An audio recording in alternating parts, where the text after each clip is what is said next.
महकमे मौसमियात की आज से मुल्क भर में 1 जुलाई तक बारिशों की पेशगोई। कराची में अगले 3 रोज तक गर्मी बरकरार रहने का इम्कान। महकमे मौसमियात के मुताबिक आज से बहीरा अरब और खलीज बंगाल से मानसून हवाएं मुल्क में दाखिल होंगी।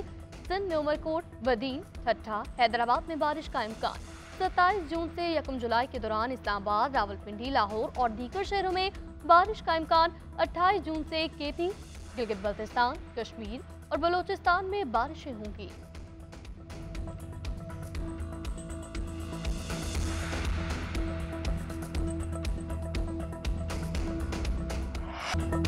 अमरीका का दहशतगर्दी के खात्मे के लिए पाकिस्तानी कोशिशों की हिमायत का ऐलान। अमरीकी महकमे खारजा के तर्जुमान मैथ्यू मिलर ने प्रेस ब्रीफिंग के दौरान कहा, पाकिस्तानी अवाम ने दहशतगर्द हमलों से बहुत ज्यादा नुकसान उठाया। किसी भी मुल्क को ऐसी दहशतगर्दी का शिकार नहीं होना चाहिए। इलाकाई सलामती को लाहक खतरात से निपटने में अमरीका और पाकिस्तान का मुश्तरका मुफाद है। मैथ्यू मिलर का सवात वाक़े पर तशवीश का इजहार। मुतासरा खानदान से इजहार ताज़ियत। कहा, पाकिस्तान में इंसानी हुकूक, मजहबी और इजहार राय के एहतराम के हामी हैं।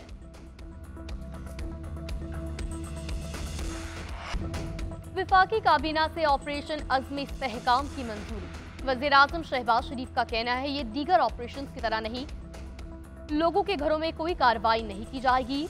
अज़्म इस्तेहकाम ऑपरेशन में आवाम को परेशानी का सामना नहीं होगा, किसी को कहीं मुंतकिल नहीं किया जाएगा। ये नेक्स्ट एक्शन प्लान का तसलसल है, इसी को आगे लेकर चलना है। सिर्फ शरपसंद अनासर के खिलाफ इंटेलिजेंस बेस्ड कार्रवाइयां होंगी।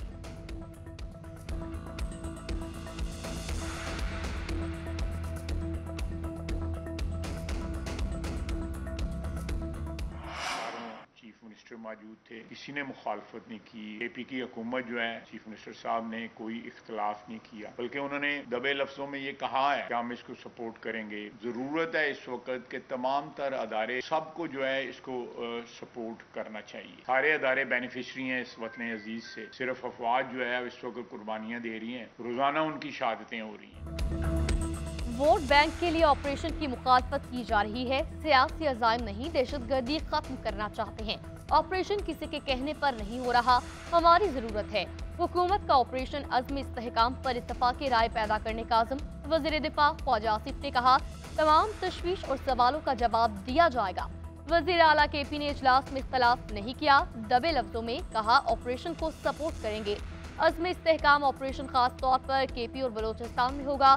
दहशतगर्दों की वापसी तबाही लेकर आई। बाजवा और फैज ने ब्रीफिंग दी तो उस वक्त भी एहतजाज किया था। अदलिया ने कौमी सलामती की कोशिश में सपोर्ट ना किया तो मौसर नहीं रहेगा।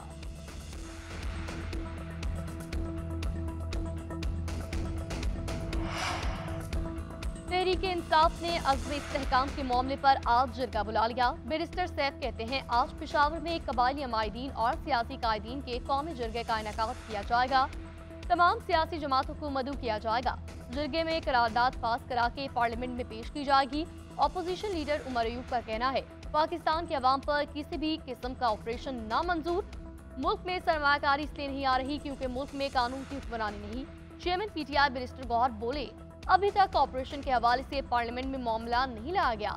अली मोहम्मद खान का कहना है, अरकान असम्बली, बानी पीटीआई और अवाम की मंजूरी के बगैर कोई ऑपरेशन नहीं होगा। जेयूआई और एएनपी और जमात इस्लामी की ऑपरेशन की मुखालफत।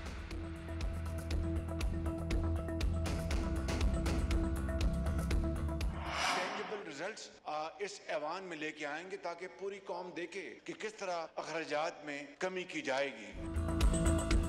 हमें मजबूरी में IMF की शराइत पर बजट बनाना पड़ा। अगर IMF का जवाब आ गया तो बहुत जल्द खुशखबरी मिलेगी। वज़ीर आज़म शहबाज शरीफ का कौमी असम्बली में खिताब। कहा, PWD में बंदरबांट हो रही है, इसके खात्मे का ऐलान हो चुका।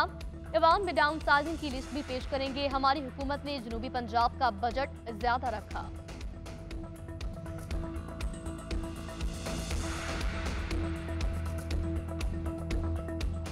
जो पिछला हुकूमत था उनका पूरा जोर ये था कि नैब हो, FIA हो या जो भी हो, हम सब जानते हैं कि नैब और पाकिस्तान की मीशत साथ साथ नहीं चल सकती। ये हम सब की मंशूर में मौजूद है कि हमने नैब को खत्म करना। अगर किसी कौमी मफाद की वजह से आप आजकल इस पे अमल नहीं कर सकते तो मैं रिक्वेस्ट करूंगा कि कम अज कम पब्लिक प्राइवेट पार्टनरशिप्स को आप नैब से एग्जेम्प्ट करवा दे, जैसे आपने SIFC के मंसूबे को एग्जेम्प्ट कर।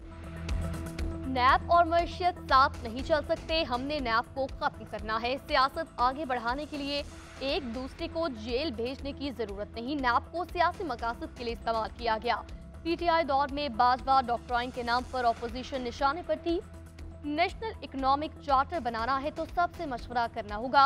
हुकूमती और ऑपोजिशन बेंचों पर बैठे दोस्तों को भी हमसे बात करना पड़ेगी। चेयरमैन पीपल्स पार्टी बिलावल भुट्टो का कौमी असम्बली में इजहार ख्याल। अशिया पर सेल्स टैक्स जमा करने का इख्तियार सूबों को देने का मुतालबा। बिलावल भुट्टो की ज़ेर सदारत पार्लिमानी पार्टी इजलास में पीपल्स पार्टी का बजट को भरपूर सपोर्ट करने का फैसला। बजट के रकात पर अमल दरामद का आगाज कर दिया। टैक्स टू जीडीपी को 13% तक बढ़ाने के लिए पुरज़म एफबीआर की डिजिटलाइजेशन का अमल तेज किया जा रहा। कीमतों में बिगाड़ पैदा करने वाली सब्सिडी का खात्मा किया जाएगा। पीआईए की निजकारी के अमल को आगे बढ़ाया गया है। वज़ीर खजाना का कौमी असम्बली में इज़हार ख्याल, कहा वक्त आ गया है ताजिर दोस्त स्कीम का हिस्सा न बनने वालों के खिलाफ कार्रवाई की जाए। मुल्क को मौशी मुश्किलात से निकालना चाहते हैं, इस्लाहात के जरिए टैक्स का दायरा कार बढ़ा रहे हैं। मौशी बहरान के लिए कौमी इत्तफाक़ राय जरूरी है। वज़ीर खजाना का कौमी असम्बली मुलाज़मीन के लिए 3 तनख्वाहों के बराबर एजाज़ी का ऐलान।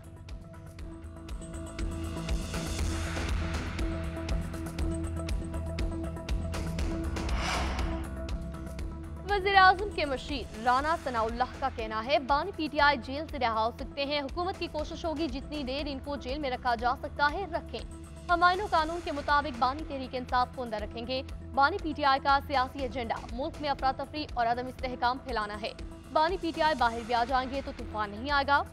इनकलाब उन्होंने लाना नहीं, डायलॉग पर ये यकीन रखते नहीं तो करना क्या है। जमहूरियत में मुज़ाकरात के अलावा कोई रास्ता नहीं, इसी से मामला हल होंगे। महमूद खान अचकज़ई ने कोई बात कर दी तो पीटीआई उनसे मैंडेट वापस ले लेगी।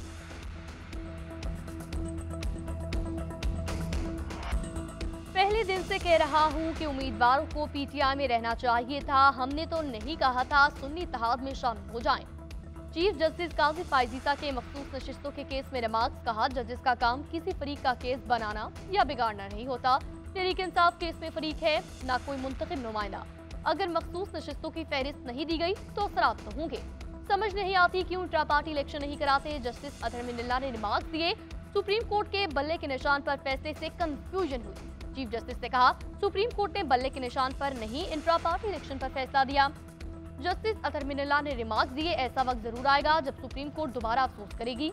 इलेक्शन कमीशन ने फैसले की गलत तशरीह की। इलेक्शन कमीशन के आजाद करार देने के बाद उम्मीदवारों के पास कोई चॉइस नहीं रही।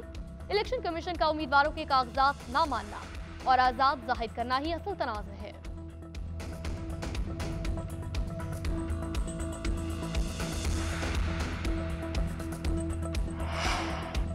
इलेक्शन कमीशन के पास तो अरकान असम्बली को आजाद डिक्लेयर करने का इख्तियार नहीं। हमने ये नहीं देखा मंतक दुरुस्त है या नहीं, हमने ये देखना है आइन में क्या है। जस्टिस जमाल मंदखेल के रिमार्क्स। जस्टिस आयशा मलिक ने कहा सवाल ये भी है कि हामिद रजा को पार्टी टिकट पर इलेक्शन लड़ने से क्यों रोका गया।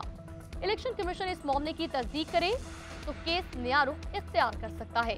जस्टिस मंसूर अली शाह ने कहा बुनियादी सवाल यही है इलेक्शन कमीशन किसी को खुद कैसे आजाद करार दे सकता है। जस्टिस मुनीफ अख्तर ने कहा लगता है इलेक्शन कमीशन ने गलतियों पर गलतियां की। अदालत ने तहरीक इंसाफ की मखसूस नशिस्तों की लिस्ट फराहम करने की हिदायत की। केस की समाअत कल फिर होगी।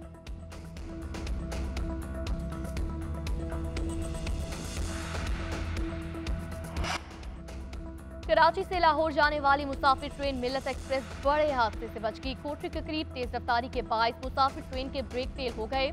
ट्रेन की 3 बोगियां पटरी से उतर गईं। हादसे में कोई जानी नुकसान नहीं हुआ। अब ट्रैक मरम्मती काम के बाद बहाल। ट्रेन 4 घंटे बाद रवाना।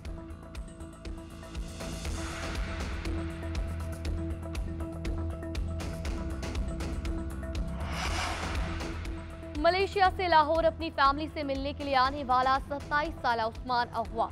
अगवा की दरख्वास्त थाना काहना में जमा। दरख्वास्त के मुताबिक उस्मान 2 रोज कबल अपने दोस्त जुहेब से मिलने बहरिया टाउन गया लेकिन वापस नहीं आया। मगवी के वालिद का कहना है उस्मान के घर वापस न आने पर जब जुहेब के घर जाकर देखा तो घर को ताले लगे हुए। पुलिस से अपील है मेरे बेटे उस्मान को बाजियाब करवाया जाए।